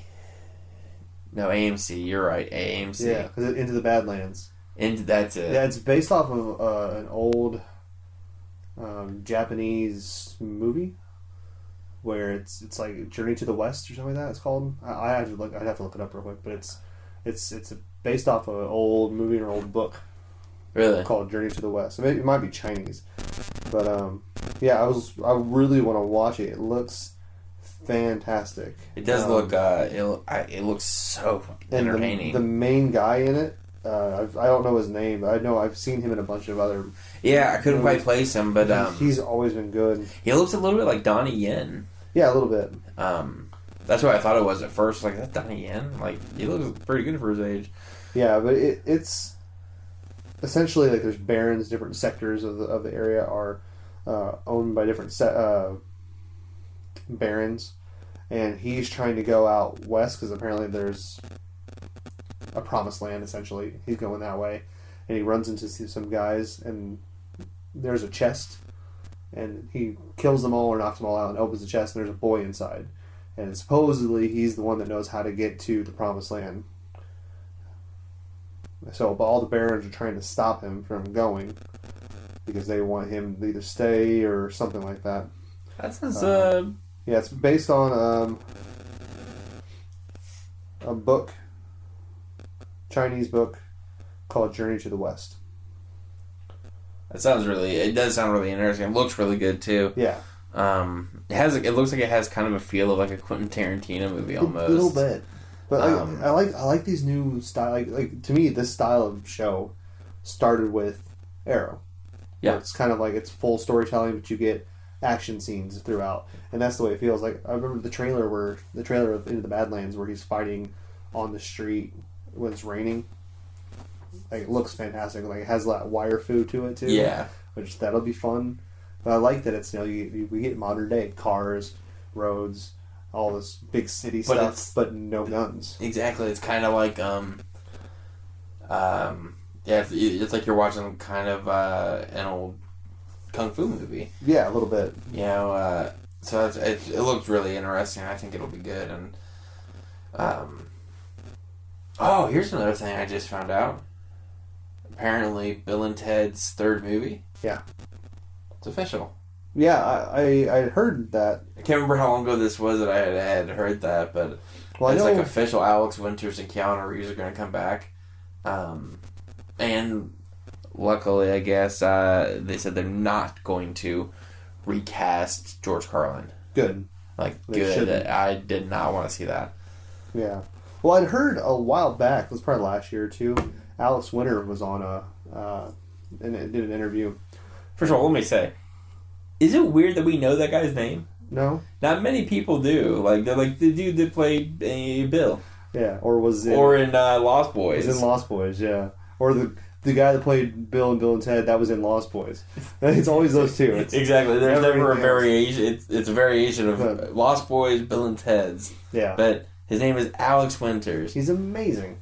Well, I like just listening to that interview he was in. Like, oh, he's a real fascinating dude. Yeah, that's what I meant. Like he's an awesome person. Just listening to him talk, but like he had talked about how he had already written the script, and him and Keanu was on board, and which is awesome to think Keanu, because Keanu is such like a laid back dude. Every time you see him, he's so chill. But he's so chill, and he's just like he's the kind of guy I feel like he just lays back and goes, you know what, whatever happens today. It happened. It happens. Did you see the video? The guy that was like his inspiration for John Wick. It's an old Japanese movie star. Did a lot of action. Oh, I'd heard about that. I haven't seen it. He geeked out so hard. Like I've never he emoted like some people wish he would do in his movies. Like he was so happy. I've never seen somebody this happy. It was like no sad. It was like whenever I met Jason David Frank. Like I was so giddy inside. Yeah. That's what he acted like. That's awesome. He just seems like a real normal person. And I'll tell you what, like, I feel like fame hasn't caused him to go crazy. And see, like maybe a little exactly bit, fame. But, yeah, maybe a little bit, but he seems like he's a cool dude too. Like he does really noble things. Oh yeah. And really small things too. Like like small thing. Some lady was like holding groceries on the bus or on a train in New York because he just takes the subway. Yeah. Like a fucking regular person, which surprised people. They're regular people. Yeah. You know what I mean? But good for him being brave enough to do that. No doubt. But he stood up, and like the lady was standing there, and he's like, "Do you want the seat?" And he stood up and gave her the seat. Which, I mean, doesn't sound like much because any. Well, because for us, like if we were in that situation, most of us would probably do somewhat the similar thing. Exactly. Not everyone, but one, it's weird enough you see a celebrity on like the subway. For him to give up a seat, yeah, to be like a proper sir and do that. Yeah. But like that, and then nice. As far as even like big things, like he gave his entire salary from the last 2 Matrix movies to the visual effects department. Well, split it amongst them. I'm like, oh, because he appreciates that stuff. Like he was talking in an interview about when they pulled him into the first Matrix movie, and they showed him that how they were going to film the bullet time scene. He was like, "This is amazing." Like this, I can't believe how this works. He thought they did such a good job in those movies. Like they need more money. Like, did you see the finished product, sir? Yeah, but honestly though, the visual effects were really, really good. The movie itself was dog shit, but yeah, those Wachowskis for you. They haven't made a good movie since The Matrix. So much hope for Jupiter Ascending. Well, so much hope. What was the last good one they did though? Like they did The Matrix. That was it, right? Yeah. Did they do Cloud Atlas? They did do Cloud Atlas. I've never seen it. I liked it. It was I enjoyed it. On that note, I enjoyed the movie. However, the story is convoluted as hell, and I've heard some people say that they don't really explain it, which is fine. That if you don't like it, it's because you don't understand it. Which I understand not necessarily the choice. That's not necessarily. If you're not paying attention, you're gonna miss it. And there's a lot of small little things. Like there's a scene where I think we can talk about it. It's been long enough. Yeah. Essentially, the storyline is these different characters in groups are like reincarnated versions from the caveman times to futuristic. Where essentially the first caveman stuff they show and the last one they show look about the same because we've gone full circle, and it's just they all are the same actors, but in different makeup. And that's fine. Like I think that did a good story because it shows like essentially Tom Hanks at the end of the movie is talking. It feels like he's telling the story of all the different ancestors, and he goes through all these different stories. But there's a scene where someone goes to this woman, and the woman like holds her hand, and she looks up, and her eyes. I think it's Halle Berry's character. Her eyes change through all the different characters that she's played. And then rest on her last one. And if you don't pay attention to it, you're like, that was weird. But like her eyes change to all the different characters that she's portrayed throughout the movie. Because it happens towards the end of the movie. And it's just her going through all her ancestors, essentially. That's how I took it, at least. I don't know. I'm not saying I know, but that's how I took it. But I enjoyed it. It was great. It was fun. Like it's there's a lot of dumb parts to it.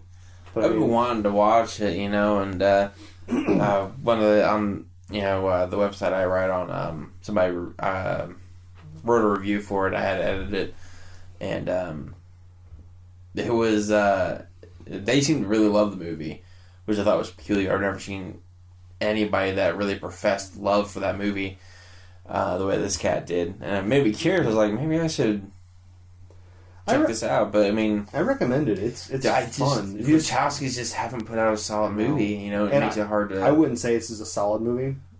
It's like, to me, it's like Jupiter Ascending. It had a good idea. It could have been really fun. And this Cloud Atlas to me was fun. I enjoyed it. It could have been better. Jupiter Ascending on the other Jupiter, hand. they said, great idea. Terrible. Could have been fantastic. Horrible execution. The graphics, like the CG and the Let's stuff face it, though, they didn't have good fantastic. actors for that movie either. They didn't have. I love Channing Tatum. No, you see, here's the thing. But people do give. I feel like the directing was bad for him. I think so too. I think Channing Tatum is actually, and people don't give him enough credit. He's a solid actor. And if you ever have any questions about it, you should watch the movie Stop Loss. He is so good in that movie. Yeah. But like, you know what? No, fuck it. He's good in Step Up also. Yeah, but he is. But he's a solid actor. Mila Kunis. She's not a bad actress. She really isn't. She's not a bad actress, but she's kind of a pretty face that happened to have talent. You know what I mean? Yeah. Like she's not a fantastic actress. She needs more direction. Yeah. And she just didn't get it from that movie. And I'm not saying she's terrible because she's done some really good stuff. Yeah. Usually it's on the comedy end though. She's a funny girl. She is. And she's really funny. but I mean, they had Sean Bean. Sean Bean's a solid actor, but he's kind of like he's in the point of his career where I feel like Sean Bean's jaded now. He's typecast as a motherfucker because it's like, oh, Sean Bean's in it, he's gonna die. It's like, really? Here's I've read this theory online, and I think it's pretty accurate. If Sean Bean doesn't die in a movie, the movie itself is terrible. But if he does die in a movie, the movie is a really good movie. What about a TV show? A TV show has never been discussed because I assume you're talking about the new one he was just in. Legends? Yeah. Yeah. I didn't watch that I movie. watched the first season. I wanted to. I it's not bad. Do you know why I like Sean Bean? Huh? You know why I like Sean Bean? Why? The first time I saw him was in what was that, GoldenEye? Yeah, me too. Right? Really good. He played Alex Trevelyan. Yep. 006. Yeah. And I love that. But he was good in that. From then on, I'm like, I like that dude. But awesome. The big thing I noticed about that movie watching, I was like, that dude looks. Might not have been that movie. Might have been after that. But it was. I always saw him. I was like, he looks like Triple H, man. Yeah, he does. Every time I saw him, he looks like him. But from then on, I'm like, I like this guy. He's a solid actor. He's good. Yeah, it's. But I did start to know, like, he's dead in every movie he does. Yeah. He played in the movie. Hitcher? I think it's Hitchhiker. It was a horror movie. It was a remake of another horror movie. Which, again, that movie doesn't get enough credit. That was actually a pretty good movie, and he did really good. He was scary in that. There's some really fucked up deaths in that movie, too. Yeah. Because there was another movie with him in it that... I think it was the second movie that I saw with him in it. And I think it was him and... Christian Bale. Like Collateral? No, not Collateral. That's Equilibrium. Equilibrium. That's what it is. I love that movie. I've never seen it. It's really good because to me it's, and this is probably going to be way off, but personally, I think to me essentially that movie is Fahrenheit 451, just futuristic instead, in which I love Fahrenheit 451. Right. And I feel like that's just a futuristic version of it, but. Him and Christian Bale together, like they did such a good job. Yeah, well, I mean, Christian Bale seems to have chemistry with almost everybody he works with. Yeah, you want to know the first movie I saw Christian Bale in? It was. It's a Disney movie. I want to say I know what it is, but I can't think of it. What was it? I just had it. It was a cartoon. He voiced the character, right? No. Live action musical. Newsies? Yeah. Was it that? Was that it? Yeah. That was Disney? Yeah. Never realized it was Disney. As far as I know, it was. Maybe not, but I thought it was. Either way, it was Newsies. It was the first movie I saw. That's my first thought when you said that. But I was like, I don't think that's. Well, I didn't know it was him at the time. Like when I got older, I was listening to the soundtrack. Were you just like, whenever you're younger, Christian Bale? That's interesting. I'm gonna remember that name for later. Did you know he auditioned for the role of Robin in Batman Forever? Really? I guess apparently that would have been interesting. Fairly close to getting it, but they obviously didn't give it to him. They gave him Chris O'Donnell. Thank God, because if he would have got it, then we would have got him as Batman. Right. Which was awesome. I don't care what anybody says about that voice. Man, he was awesome. He was good. The voice was the best though in Batman Begins. Yeah. Because you see, and it's always cool, and it's like the nerdiest thing I've ever really geeked out about, because you can see him find the voice in the movie. And it's the part where he lifts up Fast, the corrupt partner of Gordon at the time. He lifts him up, and he's interviewing him, and you can see him. He's like, where are the drugs? And he's going on about, he's like, I don't know. And whenever he goes to say, what was it, lie to me, and you see him, and you can see it coming up out of his body, and you see it like shake out of him. He's just like, lie to me. And it's like, oh, fuck, Batman! Yeah. It was so awesome. I geeked out so fucking hard when I watched that movie. And it was such a good movie. And that one doesn't get enough credit. It doesn't. To me, I've always liked it better than the other one, too, just because I'm more into the storytelling. And they do such a good job of building Batman in that movie. Exactly. Like, and Dark Knight's great, but like any other movie, it's got a bunch of holes. And it's fine. Dark Knight's more like Joker, the movie. Have you heard, rightfully so. Have you heard the rumor that there's a fan theory that the Joker is aware that it's a movie. No. Yeah. That's interesting. Yeah, watch it again thinking about that. It's strange. Because it makes sense. Like, there's some stuff he says that just kind of is like it's almost coincidental. I've read a few of the theories. One of the theories is that the Joker knows that he's in a movie. That's why, like, when he gets caught by Batman half the time, he's just like, so be it. This is how it's going to be. Like, this is how the script is. So that's how it feels almost. So it's interesting to think about that when you're watching it. I do like, there's a theory out there I really, really enjoyed. There's two. One's not really a huge theory. It's more on who the Joker really is. And it's just talking about, it says Joker was a soldier. And that's where the scars actually came from. Okay. Was overseas when he was fighting in Iraq. And that's why he gives the example of, when he's talking to Harvey Dent, he says, a truck full of soldiers blows up and nobody bats an eye. Kind of in a mocking way, like nobody gave a fuck about me whenever, something bad happened to me because that's a part of the plan. And this is his revenge, which makes perfect sense to the character. That would work. The other theory, I choose actually to believe that backstory to him because I think it explains a lot. And as much as I hate the Joker having an actual backstory, I think it would be a good way. Yeah. But the other theory is that he's the actual hero trying to save Gotham. Okay. They go with, in the entire movie, Batman's been going on for, 2 years, a year? Something like that. Something like that. I think it's a year. And they're still crime bosses. By the end of the movie, Joker has eliminated the mob. He has gotten rid of the vigilante.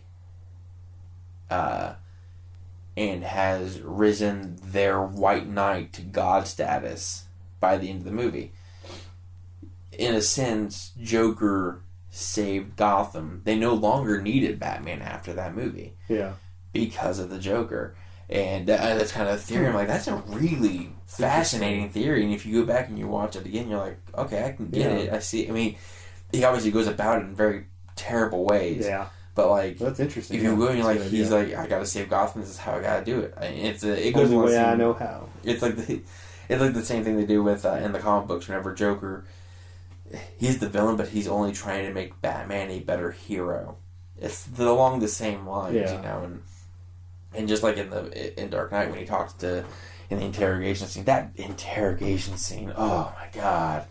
But when he talks to him, he's just like it's like he's trying to build him up, like you're above them, you're not like them, don't try to be like them, and it's exactly he's building him up. So we really played on that whole trying to make him a better hero.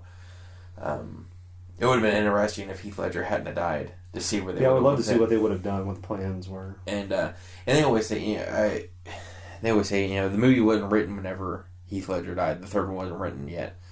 There wasn't even an idea because Christopher Nolan had no intent to do a third movie. He had written Dark Knight to be the last Batman movie. Makes sense since he's leaving. Yeah, but sense. But there's no way. They left him alive at the end of the movie. There was no way he wasn't going to come back in some form or fashion. But, so it would have been really interesting to see what they would have done at the end of that. Yeah. It would have been really cool to see that. And I do wish there was some sort of a mention of him in Dark Knight Rises. That would be kind of nice. Just like even not that he's still in jail or something. Like, me and Joey had talked about this before, how, they could have done whenever Bane is releasing everybody, and they're like, he goes in there and they're going through everybody, and they see like at the end of the hallway, a room by itself, and like, who's that? No name, just says Joker, and then Bane just say something akin to like, nah, I'll leave him. And then get out because like he remembers him. Yeah. So when he's like recruiting people to help him, and he sees the Joker, he's like, "Nah, that guy's gonna mess stuff up. Leave him in there." He's too crazy for us. Because in the novelization, they make a mention of him. They say that he's still locked up. He's the only inmate at Arkham Asylum because they moved everybody to Blackgate, and they left him there by himself, which was kind of like the Joker's biggest fear, was to be forgotten and left alone. which I'm like, that's kind of a depressing story, but that would have been really perfect for it. Yeah. And especially if Cillian Murphy, if Scarecrow can get a nod in The Dark Knight Rises, why the fuck couldn't Joker? Yeah. I don't know. Yeah. So there's 2 movies coming out that look amazing. One of them is probably going to be stupid, and the other one's going to be amazing. First one is Ratchet and Clank. Oh, they're making a movie out of that? Yeah. That's dope. I watched the trailer. It looks amazing. They have a trailer for it, too? Is it animated, I assume? Yeah. And the voice acting looks like the voice actors they got for it are great. I can't wait to see it. The trailer looks awesome. So I've never really played anything. I played one of the games, but never got like into yeah. it. I love the game. I loved it. And you get to see in the trailer, you get to see the moment he meets Clank.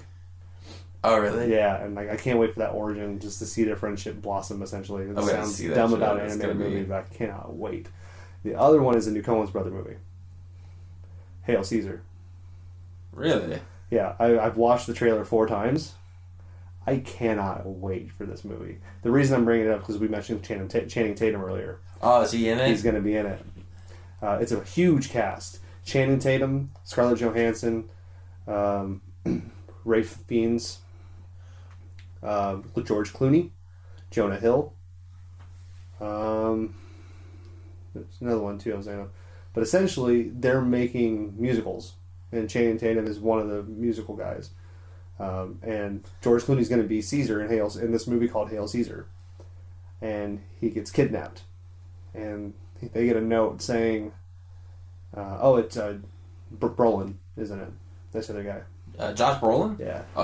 He plays like the Hollywood director. He's great. That's gonna be awesome. That dude's awesome. But he's like, he gets a note saying, we took your actor. Give us $100,000 or whatever amount of money it is, because it's like old time-ish. So give us this much money, blah blah blah blah, and it said essentially like they signed it the future. And so like George Clooney wakes up and he doesn't really know where he is, and these guys are like, we're sure you have questions. He's just like, yeah. But like instead of going to the police with it because they don't want to go public, Brolin gets Scarlett Johansson and Channing Tatum and one other guy, I think. That's kind of he's not a no name, but he's young, and I don't recognize him that much. I've seen him in something, I can't remember what it is, but he gets them 3 to like go find Clooney. That's what it feels like, because Channing Tatum's dressed up with like the hat and the weird hair and stuff, and then Scarlett Johansson's got this nice, like she looks like a lady from like the 60s, 70s, right? And she goes to Jonah Hill to get money. Like it looks awesome. Who would have thought Jonah Hill was gonna be like a solid actor? I know. It's really funny. The scene they showed in the trailer with Scarlett Johansson and Jonah Hill is she's looking at him. It's like is it take a lot of muscle to squeeze that lever because he's pulling the lever down and press something down. He's like, part of the job, man. It just makes me so happy. I can't wait. The trailer looks awesome. But those are the 2 movies like I'm that are new trailers out that I'm looking forward to. There's another movie I don't remember what it was, but it's a movie called Trumbo. It's got Bryan Cranston in it. Yeah. I saw the picture for it. I haven't seen the trailer for it. He's playing Dalton Trumbo. It's based off a true story, isn't it? Yes, it is. He's a screenwriter. He's blacklisted with a bunch of other Hollywood figures. Yeah.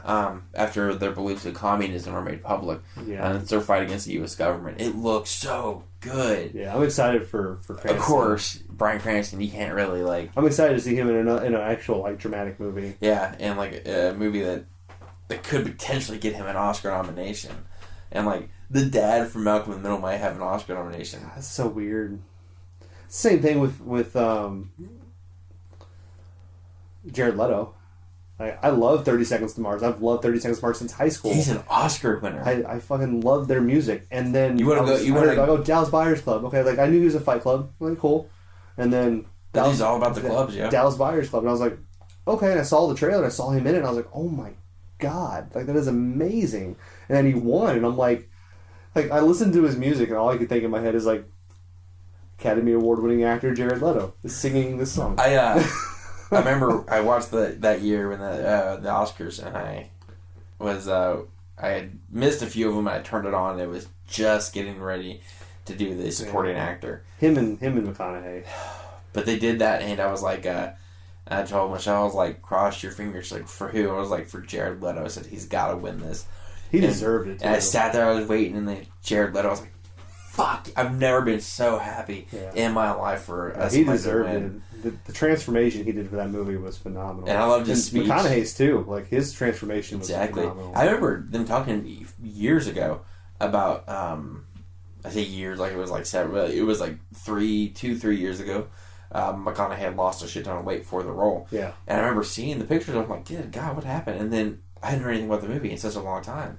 Yeah. And then all of a sudden, it was like last year came out, and I was like, oh, man. It was a great movie. A really good movie, and I love that movie. But there's a theory about Jared Leto, going back to theories of Batman here. The Joker Jared Leto plays in Suicide Squad. Theory is that it is the same character from Fight Club. Really? Yeah. They go with... It kind of makes sense. Yeah.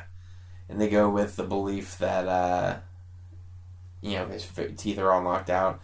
And again, to further go, is that Heath Ledger's Joker, was also a member of Fight Club. Which would explain the scars. Because he has the chemical burn.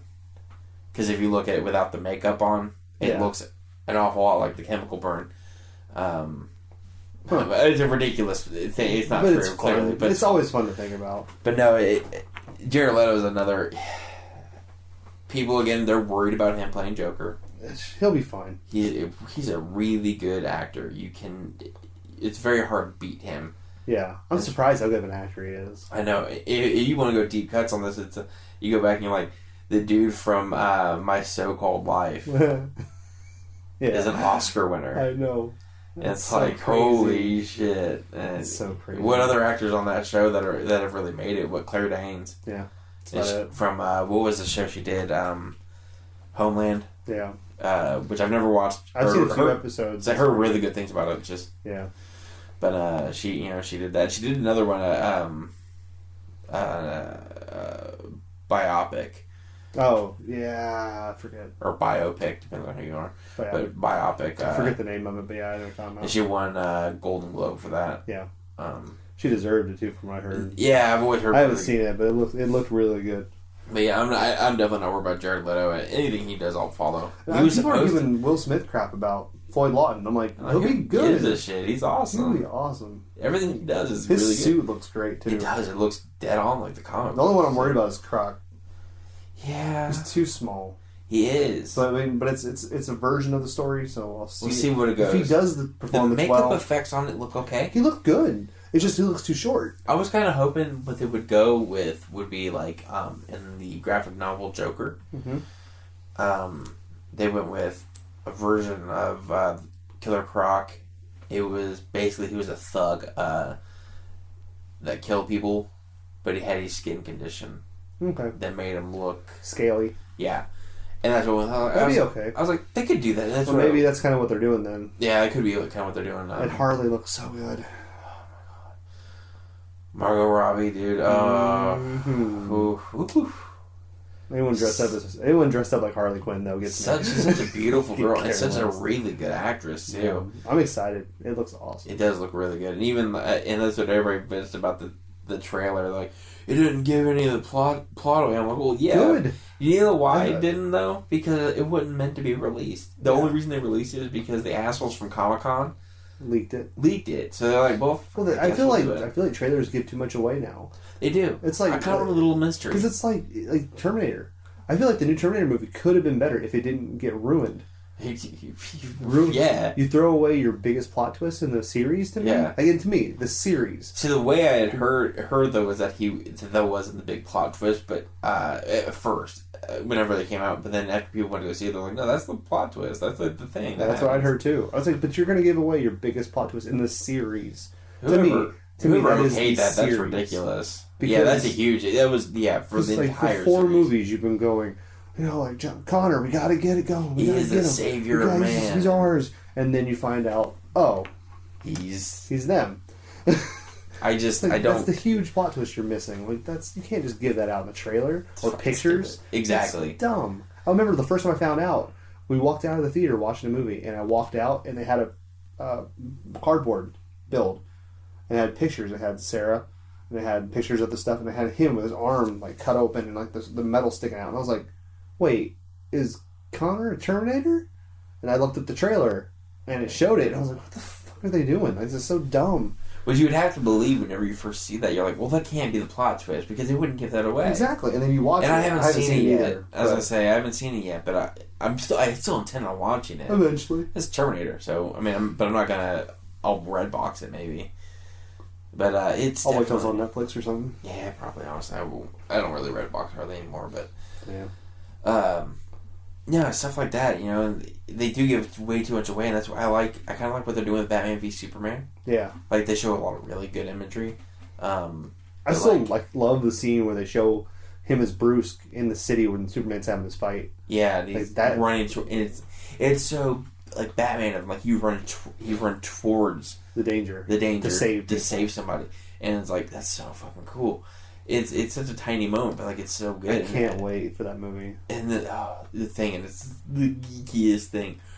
There's a frame of the trailer where it shows Batman leaping off of something, but lightning or light flashes behind him, and it's a silhouette like from The Dark Knight Returns. And it's like the same from the cover. I was like, oh, it's in real life now.